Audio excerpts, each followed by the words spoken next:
साथ बीकानेर से breaking news आपको बताते हैं, जहां पर पंचायत समिति प्रधान पद का उपचुनाव टल गया है। 23 अगस्त को होने वाले चुनाव स्थगित हैं। 8 सितंबर को उपचुनाव होगा और साथ ही बताया जा रहा है कि अपरिहार्य कारणों से ये फैसला लिया गया है। राज्य निर्वाचन आयोग ने आदेश जारी किए। मुख्य निर्वाचन अधिकारी नलिनी ने जारी किए हैं आदेश। तो बड़ी जानकारी निकलकर सामने आ रही है और ये बीकानेर पंचायत समिति प्रधान पद को लेकर जानकारी निकली कि ये जो यहाँ पर चुनाव होना था, उपचुनाव, वो टाल दिया गया है। बड़ी लुभावनी होती है, इस पर चलने वाले को यकीन ही नहीं होता कि राह उसे गर्त में धकेल देगी, उसे सलाखों के पीछे भी पहुंचाएगी। इसी कॉन्फिडेंस से कुछ शातिरों ने दिव्यांगता के फर्जी सर्टिफिकेट से सरकारी नौकरी हासिल की और एसओजी की गिरफ्त में आ गए। रिपोर्ट देखिए। उसकी जांच एसओजी कर रही है। एसओजी की जांच में बड़े बड़े खुलासे हो रहे हैं और इससे साफ जाहिर है कि कांग्रेस के शासन में, माननीय अशोक गहलोत जी की जो सरकार थी, उस शासन में बड़े पैमाने पर भर्तियों में धांधली हुई। अगर ये कहा जाए कि आरोप प्रत्यारोप से ही सियासत परवान चढ़ती है तो शायद गलत नहीं होगा, लेकिन गृह राज्य मंत्री जवाहर सिंह बेढम का ये वो आरोप है जिसका जवाब कांग्रेस को तलाशे नहीं मिल रहा। एसओजी की जांच में चौंकाने वाला खुलासा, दिव्यांगता के फर्जी सर्टिफिकेट से हासिल की गई सरकारी नौकरी। एसओजी ने शिकायतों के आधार पर अधिकारियों कर्मचारियों की जांच की। एसएमएस में 43 लोगों की मेडिकल जांच करवाई गई। सिर्फ 6 लोग ही 40% की निर्धारित विकलांगता सीमा के भीतर पाए गए। शेष 37 लोग विकलांगता से शून्य पाए गए। खास बात यह है कि फर्जीवाड़े से नौकरी पाने वाले सीएमओ तक में पोस्टिंग और प्रमोशन तक पा गए। एसओजी अब उनके विभागों से नौकरी संबंधित दस्तावेज जुटाएगी। फर्जीवाड़ा करने वालों के खिलाफ एफआईआर दर्ज कर आगे की कार्रवाई की जाएगी। 43 लोगों का अब तक हमने मेडिकल कराया है, उसमें से केवल 6 लोग हैं जिनकी निर्धारित जो 40% की दिव्यांगता है उसमें वो सही पाए गए हैं। बाकी सब लोग जो 37 लोग हैं वो अयोग्य हैं। उसमें से काफी संख्या में है जिनकी दिव्यांगता 0 के आसपास है। इसमें सभी तरह के लोग हैं। सबसे ज्यादा जो परिणाम है वो श्रव्य बाधिता वाले हैं। उनमें 17 लोगों का टेस्ट कराया था, केवल 1 है जो सही है। दिव्यांगता के फर्जी सर्टिफिकेट से नौकरी हासिल करने वालों में 3rd ग्रेड टीचर से लेकर ग्राम विकास अधिकारी तक शामिल है। गृह राज्य मंत्री कहते हैं कि ऐसे लोगों के खिलाफ निर्णायक कार्रवाई करनी है। जवाहर सिंह बेढम ने कहा कि कुपात्र लोगों को बाहर कर सुपात्र लोगों को सरकार में शामिल करना सरकार की पहली प्राथमिकता रही है। अब हमारी सरकार पारदर्शिता से जांच करा करके गलत लोगों के खिलाफ कार्रवाई करेगी और जो हमारे पात्र हैं, जो योग्य हैं, उन लोगों को मौका दिया जा रहा है। एसओजी के मुताबिक फर्जीवाड़ा सार्वजनिक होने के बाद इस तरह की शिकायतों की बाढ़ सी आ गई है। जानकारी लोगों में गया है मीडिया के माध्यम से और अदरवाइज शिकायतों की बाढ़ सी आ गई है। बहुत सारी शिकायतें डाक से और मोबाइल पे प्राप्त हो रही है। वो सारी शिकायतों का संकलन हो रहा है। जैसा कि आपने गिरफ्तारी के बारे में पूछा है, अभी ये परिवाद वेरिफिकेशन के स्टेज पे है, अभी एफआईआर में कन्वर्ट नहीं हुआ है। अब हम लोग इनसे संबंधित जो नौकरी से संबंधित दस्तावेज है उसको इकट्ठा करेंगे और इनके खिलाफ एफआईआर दर्ज करके आगे की जो कार्रवाई है वो की जाएगी।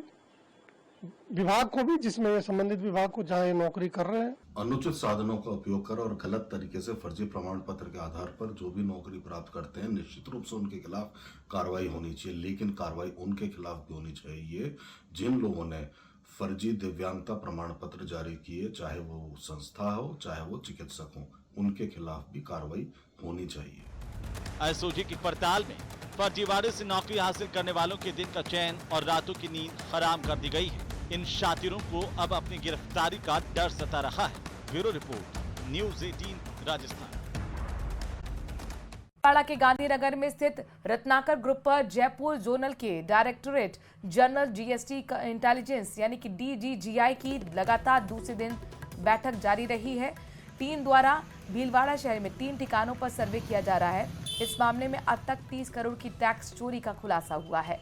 मामले में अब तक 30 करोड़ के टैक्स चोरी का खुलासा हुआ। डीजीजीआई की जांच में सामने आया है कि रत्नाकर ग्रुप ने फर्जी चालानों के जरिए फर्जीवाड़ा किया। उन्होंने इस घोटाले से सरकार को करोड़ों रुपए का नुकसान भी पहुंचाया। इसका टैक्स करीब 50 करोड़ रुपए तक बनता है।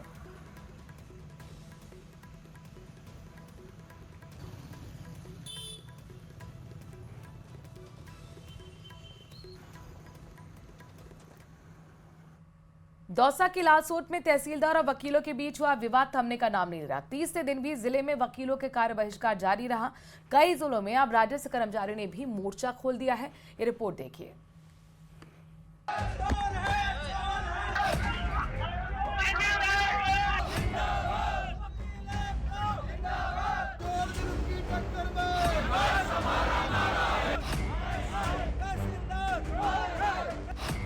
दौसा में वकीलों ने हड़ताल कर तहसीलदार अमितेश मीणा के खिलाफ जमकर नारेबाजी की। वकीलों ने कहा कि तहसीलदार ने काले कोट को लेकर अपमानित शब्द का इस्तेमाल किया, जिसका खामियाजा उन्हें भुगतना पड़ेगा। यह है अमितेश मीणा जेल जाना चाहिए, इसके खिलाफ मुकदमा हो, इसको मुलजिम बनाया जाए, मुलजिम हम बनाएंगे और ये टर्मिनेट हो। उसमें प्रदर्शनकारियों ने कहा तहसीलदार के साथ कोई मारपीट नहीं हुई, उन्होंने झूठा मुकदमा लिखवाया है।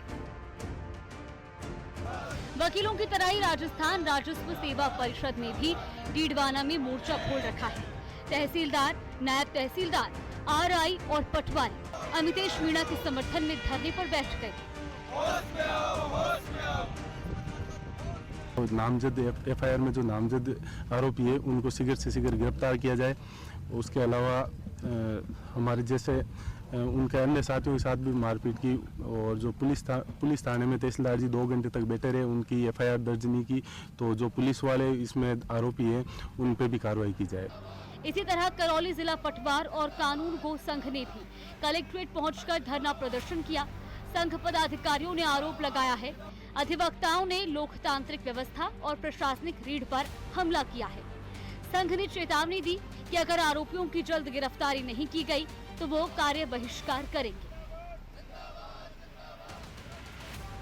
वहीं भरतपुर में राजस्व कर्मचारियों ने अनिश्चितकाल के लिए कार्य बहिष्कार कर दिया है। घटना को लेकर राजस्थान राजस्व सेवा परिषद, पटवार संघ और कानून गो संघ के पदाधिकारियों में भारी आक्रोश है।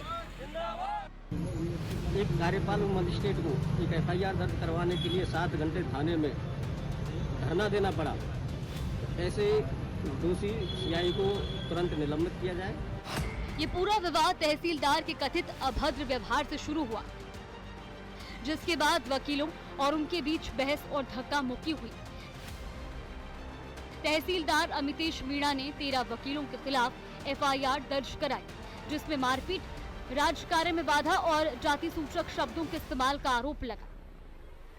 वकील तहसीलदार अमितेश मीणा के तबादले और सस्पेंशन की मांग कर रहे हैं, जबकि राजस्व कर्मी आरोपियों को जल्द गिरफ्तार करने की मांग पर अड़े हैं। Bureau report, news 18 Rajasthan.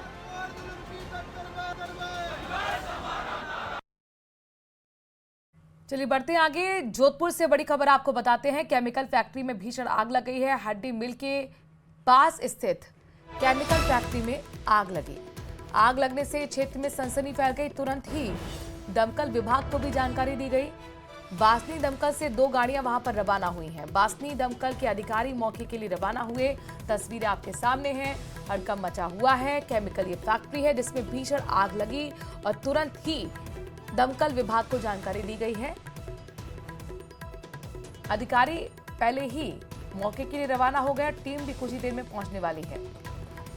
आग कैसे लगी अब तक की जानकारी साफ नहीं आई है, लेकिन कुल मिलाकर आग लगने के बाद फैक्ट्री से लोगों को बाहर निकालने का सिलसिला जारी है। बढ़ रहे हैं आगे। दौसा के लालसोट में तहसीलदार के साथ कुछ वकीलों द्वारा मारपीट की घटना के बाद राजस्व सेवा परिषद से जुड़े कर्मचारियों में गहरा गुस्सा है। इसको लेकर सभी राजस्व अधिकारी और कर्मचारी सामूहिक अवकाश पर चले गए हैं। राजस्व सेवा परिषद के पदाधिकारियों ने कलेक्टर को ज्ञापन सौंपकर बताया कि तहसीलदार सेवा, भू अभिलेख निरीक्षक और पटवार संघ के सभी सदस्य से कार्य बहिष्कार पर रहेंगे। उनका कहना है कि जब तक आरोपियों की गिरफ्तारी नहीं होती, फील्ड में कार्यरत अधिकारियों की सुरक्षा सुनिश्चित नहीं होती, तब तक पूरा राजस्व परिवार अवकाश पर रहेगा।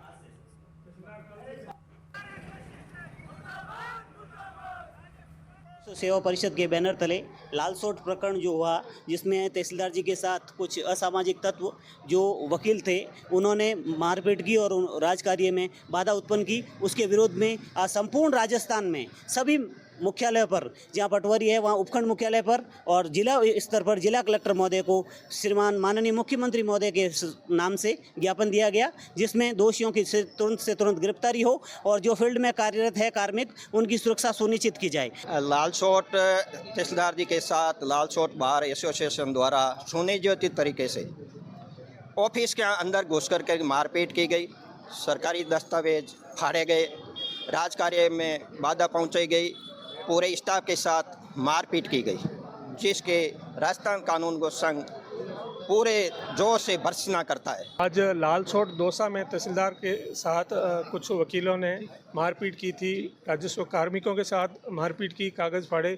उसके विरोध में राजस्व सेवा परिषद, जिसमें तहसीलदार सेवा के अधिकारी, भू अभिलेख निरीक्षक और पटवार संघ के सभी सदस्य आज से सामूहिक अवकाश पर है और इस घटना की निंदा करते हैं जब तक आरोपियों की गिरफ्तारी नहीं होती। बारिश लोगों के लिए मुसीबत बन गई है, वाहन चालकों के लिए आफत बन गई है।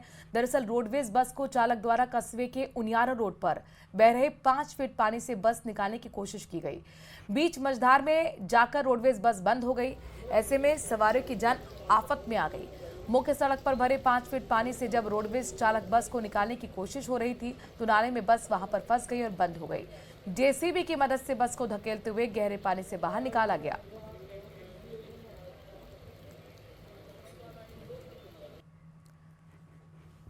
हड़ौती अंचल में बारिश आफत बनकर बरसी है। कोटा, बूंदी और बारां में भारी बरसात से जनजीवन अस्त व्यस्त है। गली मोहल्ले जलमग्न होने से लोग घरों में कैद हो गए हैं। बारां और बूंदी में कल तक स्कूलों की छुट्टी कर दी गई है। रिपोर्ट देखिए। आसमान से बरसी आफत, सड़कों पर सैलाब, मुश्किल में जान, हर तरफ पानी, टेंशन में जिंदगानी। पिछले 24 घंटे में हुई जोरदार बारिश के बाद कोटा में क्या गली, क्या मोहल्ले और क्या कॉलोनी, हर तरफ बस पानी ही पानी है। तेज बरसात के बाद जल भराव से लोग परेशान हैं। 50 से ज्यादा कॉलोनियों में सड़कें दरिया बन गई हैं। घरों में पानी घुस गया और वाहन खराब पड़े हैं। बारा रोड के देवली अरब रोड से लेकर जय हिंद नगर स्टेशन इलाके के भीमगंज मंडी इलाके में कई कॉलोनियों में जल भराव के हालात है। तो फिलहाल ये तस्वीर कोटा के त्रिवेणी आवास इलाके से हम दिखा रहे हैं, जहां पर देख सकते हैं आपकी गाड़ियां जो है वो फंसने लगी हैं और लोगों को घर से निकलते वक्त किस तरह से चुनौतियों का सामना फिलहाल करना पड़ रहा है। बारा रोड इलाके से लेकर स्टेशन तक हर तरफ लोगों के लिए मुसीबत है। खास वो भी 4 बजे हम उठे तो घरों के अंदर, ड्राइंग रूम के अंदर पानी आ चुका था। शहर के अलावा ग्रामीण इलाकों में भी बारिश से हाल बेहाल है। इटावा, सुल्तानपुर और दिगोद में बारिश ने रिकॉर्ड तोड़ दिया है। नदियों के उफान पर होने से बाढ़ जैसे हालात बन गए हैं। मकान और दुकान कई फीट तक डूब गए हैं। जल भराव के चलते कई गांवों के रास्ते भी बंद हो गए हैं। कोटा के सुल्तानपुर में जल भराव के बीच पुलिस की गाड़ी फंस गई, जिसे निकालने के लिए ट्रैक्टर बुलाना पड़ा। बारा रोड इलाके में जल भराव के बीच भी लोग चलने को मजबूर हैं। कई गांवों के मार्ग जो है वो कट गए हैं। वहीं मौसम विभाग की अगर बात करें तो मौसम विभाग की तरफ से इसी तरह से अगले कुछ दिनों तक भारी बारिश की जो चेतावनी है वो दी हुई है। वहीं बूंदी में बारिश के बाद कापरेन का सामुदायिक चिकित्सालय टापू में तब्दील हो गया। अस्पताल परिसर में 3 फीट तक पानी भरने से एम्बुलेंस तक डूब गई। बूंदी के नेनवा में राजकीय सीनियर सेकेंडरी बालिका स्कूल में स्टोर रूम की छत भरभराकर गिर गई। गनीमत रही कि इस दौरान कोई बड़ा हादसा नहीं हुआ। हड़ौती में मिनी गोवा के नाम से मशहूर बूंदी के बरधा बांध पर करीब 2 फीट पानी की चादर चल रही है। हरिपुरा की शामू नदी के उफान पर होने से कई गांवों का जिला मुख्यालय से संपर्क टूट गया है। बारा में भी मूसलाधार बारिश से बाढ़ के हालात हैं। बीते 24 घंटे में बारा, किशनगंज, अंता और मांगरोल क्षेत्र में 100 मिलीमीटर से ज्यादा बारिश दर्ज की गई। सारी कॉलोनियों में पानी पानी भरा है, सब जगह बहुत स्थिति बहुत खराब है भाई। तेज बारिश के बहाव के चलते पुलिया और रास्ते क्षतिग्रस्त हैं। करीब 3 दर्जन से ज्यादा गांवों का संपर्क कट गया है। 12 शहर का ये इलाका है, शहर का मुख्य रोड है, ये स्टेशन रोड है जो प्रताप चौक और चार मूर्ति के बीच का इलाका है। देख सकते हैं लगातार हो रही तेज बारिश के बाद क्या हालात यहाँ उत्पन्न हुए हैं। यहाँ जो है सड़कों पर करीब 2 फीट तक पानी भरा नजर आ रहा है। बारा में पार्वती नदी का भी जलस्तर बढ़ने से जलवाड़ा नाहरगढ़ मार्ग बंद पड़ा है। Bureau report, news 18 Rajasthan.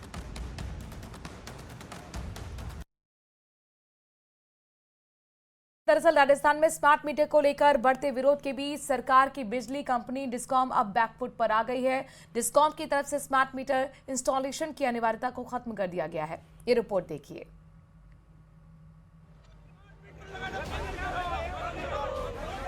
सरकार हो बर्बाद। बैकफुट पर बिजली कंपनी, लोगों के विरोध का हुआ असर।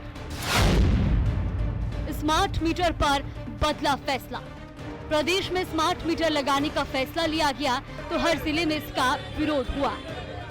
कई जगहों पर बिजली कंपनी के कर्मचारियों और स्थानीय लोगों के बीच झड़प भी हुई। इसे कांग्रेस ने मुद्दा बना लिया। अलग अलग मंचों पर इसे उठाया गया और अब जब फैसला वापस हो गया तो पूर्व मंत्री प्रताप सिंह खाचरियावास ने इसे बीजेपी सरकार की हार करार दिया। उन्होंने कहा कि सरकार तानाशाही और मनमाने फैसलों से बाज आए। और आखिरकार बीजेपी की सरकार को झुकना पड़ा। कहाँ है मुख्यमंत्री जी, कहाँ है ऊर्जा मंत्री जी? जनता जनता होती है, ज्यादा घमंड मत किया करो। झुकना पड़ा, दम था तो लगा के दिखा देते। जो लोग अंधभक्त थे उन्होंने स्मार्ट मीटर लगवा लिए, अब वो परेशान हो रहे हैं। ये आखिर बीजेपी की सरकार की तानाशाही को, जुल्म को, धोखे को, भ्रष्टाचार को झुकना पड़ा और अब smart meter reject, smart meter खत्म। 1 सितंबर से प्रदेश में विधानसभा का मॉनसून सत्र भी शुरू होने जा रहा है। ऐसे में कहा जा रहा है कि ये मुद्दा सदन में भी गूंजने वाला था। हालांकि उससे पहले ही डिस्कॉम चेयरमैन आरती डोगरा ने संशोधित आदेश जारी कर दिए, जिसके मुताबिक जिन इलाकों में स्मार्ट मीटर लगाने का काम चल रहा है या पूरा हो चुका है, वहां नए कनेक्शन पर स्मार्ट मीटर लगाए जाएंगे। बाकी जगहों पर फिलहाल सामान्य यानी नॉन स्मार्ट मीटर से ही काम चलाया जाएगा। स्मार्ट मीटर हटाओ संघर्ष समिति लगातार इस मामले का विरोध जता रही थी। स्मार्ट मीटर को लेकर लोगों का कहना है कि इन मीटरों के लगाने के बाद बिल कई गुना बढ़ गए हैं। चार्ज हर महीने बिना किसी आधार के बढ़ता जा रहा है। मीटर की खराब तकनीक के कारण उपभोक्ताओं को बिजली गुल होने और बार बार रिचार्ज कराने के झंझट का सामना करना पड़ता है। Bureau report, news 18।